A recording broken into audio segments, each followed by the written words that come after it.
Chapter start कर रहे हैं direction ratio and direction cosine. Okay students, तो देखिए सबसे पहले हम लोग देख रहे हैं यहाँ पे एक क्यूब की शेप बनी एक टाइप से, जैसे हमने एक पी पॉइंट फिक्स कर लिया, ठीक है ना, एक्स वाई जेड, जिसके पॉइंट लेट कर लिए एक्स वाई जेड, और ये हमारा तो ओपी वेक्टर यहाँ पे क्या रिप्रेजेंट कर रहा है, ओपी वेक्टर क्या रिप्रेजेंट कर रहा है, यानी आर वेक्टर को रिप्रेजेंट कर, ओपी वेक्टर किस चीज को रिप्रेजेंट कर रहा है, आर वेक्टर को, यानी आर वेक्टर हमारा क्या आ जाएगा, एक्स आई plus Y j z. Okay students, r vector हमारा क्या है, OP vector, r vector equal to x I plus Y J plus, यानी जो ओपी वेक्टर है वो कोऑर्डिनेट एक्सिस यानी एक्स एक्सिस के साथ एंगल अल्फा बना रहा है, वाई एक्सिस के साथ एंगल बीटा बना रहा है, और जेड एक्सिस के साथ एंगल गामा बना, यानी डायरेक्शन कोसाइंस किसे कहते हैं, what are direction cosine, alpha beta and gamma are the angle makes by a vector, ठीक है ना, यानी जब कोई भी वेक्टर कोऑर्डिनेट एक्सिस के साथ जो एंगल्स बनाता है उनके कोसाइन को हम क्या कहते हैं, डायरेक्शन कोसाइन। तो जिसको हम किससे रिप्रेजेंट करते हैं, एल एम एन से रिप्रेजेंट करते हैं।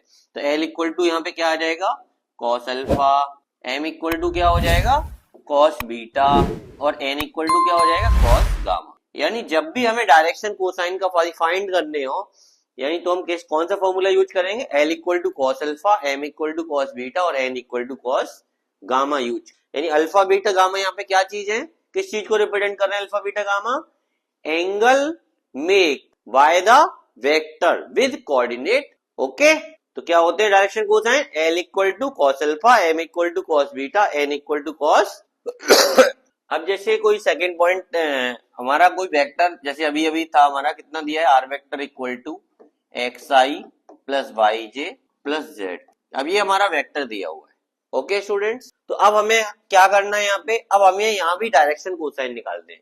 अभी हम लोग यहाँ पे पढ़ के चुके थे कॉस अल्फा, अल्फा क्या था यहाँ पे हमारा, किसी वेक्टर का यानी आर वेक्टर का आई कैप के साथ यानी एक्स एक्सिस के साथ एंगल, तो दो वेक्टर के बीच में एंगल कैसे निकालते हैं हम लोग, r dot i cap upon are का मॉड आई का मॉड, इस तरीके से हम लोग निकाल सकते हैं।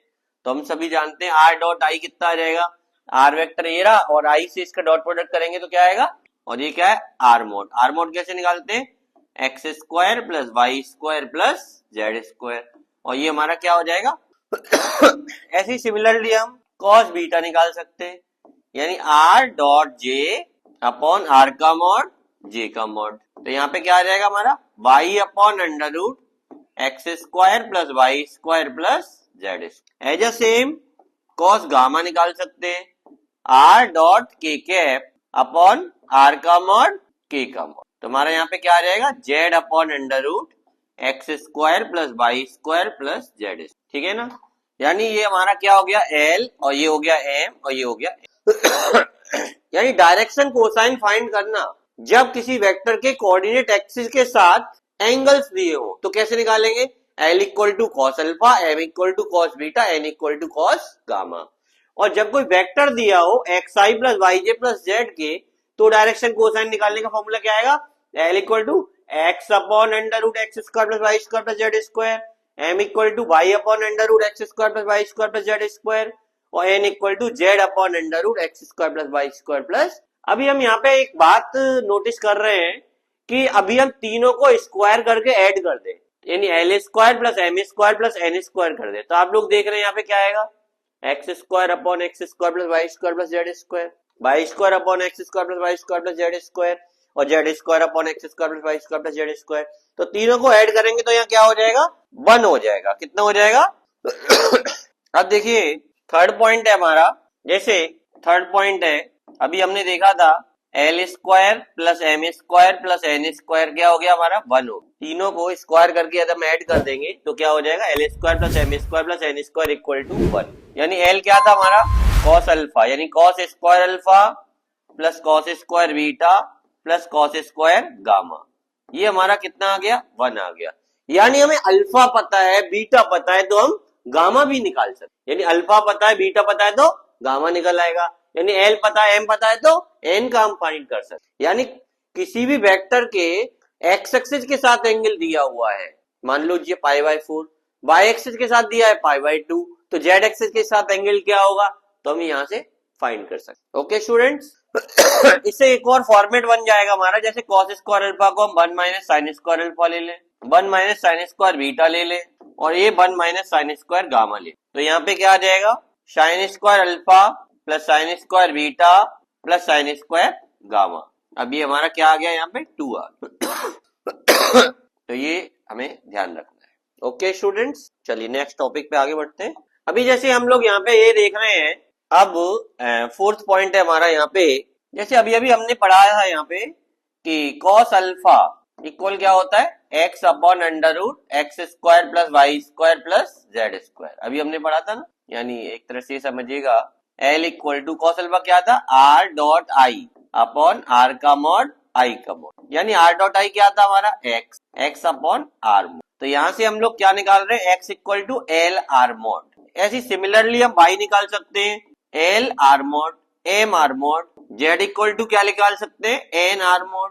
और आर वेक्टर हमारा क्या होता है यहाँ पे, एक्स आई प्लस वाई जे प्लस जेड। तो आर वेक्टर इक्वल टू क्या हो जाएगा, एक्स वाई जेड की वैल्यू पुट कर लेंगे, L R mod M R mod और एन आर मॉड। अब यहाँ पे हमने आर मॉड को ले लिया कॉमन, तो ये आपका आया L I plus M J plus N. तो यहाँ पे R vector upon R mod निकल आया हमारा, कितना हो गया, L I plus M J plus N. Okay, तो R vector upon R mod क्या होता है, किसी वेक्टर को अपने मैग्नीट्यूड से डिवाइड करते हैं तो क्या आता है, एक यूनिट वेक्टर आ जाता है, यानी L I plus M J plus N. अब हमारे सामने एक क्वेश्चन समझ में आ रहा है कि एल एम एन का हमें पता हो तो हम यूनिट वेक्टर भी फाइंड कर सकते, यानी find a unit vector. Unit vector find करिए, जब कोई वेक्टर एक्स एक्सिस के साथ एंगल मान लीजिए पाई बाय 4 बना रहा है, वाई एक्सिस के साथ पाई बाय 2 बना रहा है, तो जेड एक्सिस के साथ एंगल हम निकाल सकते हैं, cos square alpha plus cos square beta plus cos square gamma equal to 1 लगा करके। तो हम एल एम एन का पता लगा लेंगे,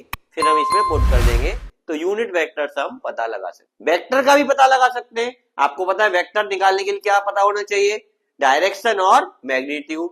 तो डायरेक्शन हमें पता चली गई, मैग्नीट्यूड और निकाल लेंगे, मैग्नीट्यूड दिया होता है क्वेश्चन। ओके चलिए, पांचवा पॉइंट है हमारा, जैसे सपोज करिएगा 2 पॉइंट्स दिए हैं, x1 y1 z1, और सेकंड पॉइंट दिया है x2 y2। अब हमें क्या निकालना है, इसके डायरेक्शन कोसाइन निकालने हैं। तो डायरेक्शन कोसाइन जब 2 पॉइंट्स दिए जाए तो सबसे पहले हम लोग निकालेंगे डायरेक्शन रेशियो। तो 2 पॉइंट्स दिए तो डायरेक्शन रेशियो कैसे निकालेंगे, ए बी के, x2 minus x1 y2 minus y1 और z2 माइनस। तो इस तरीके से हम लोग डायरेक्शन रेशियो निकाल सकते हैं 2 पॉइंट्स दिए हो तो, और इसको हम यहाँ पर ए बी सेट कर लेते हैं, ठीक है। और अभी जैसे सपोज करिए डायरेक्शन कोसाइन फाइंड करने हैं ए बी के, तो कैसे निकालेंगे, तो डायरेक्शन रेशियो हमें पता है तो डायरेक्शन कोसाइन भी पता कर सकते हैं, यानी एक तरह से वेक्टर पता चल गया हमें, ए आई प्लस बी जे प्लस सी के। और हमने सेकंड पॉइंट पढ़ा था, जब वेक्टर पता होता है तो डायरेक्शन कोसाइन कैसे निकालें। तो यहाँ पे डायरेक्शन कोसाइन कैसे निकालेंगे, A upon under root A square plus B square plus C square, और B upon under root A square plus B square plus C square, और ये C upon under root A square plus B square. Is that clear.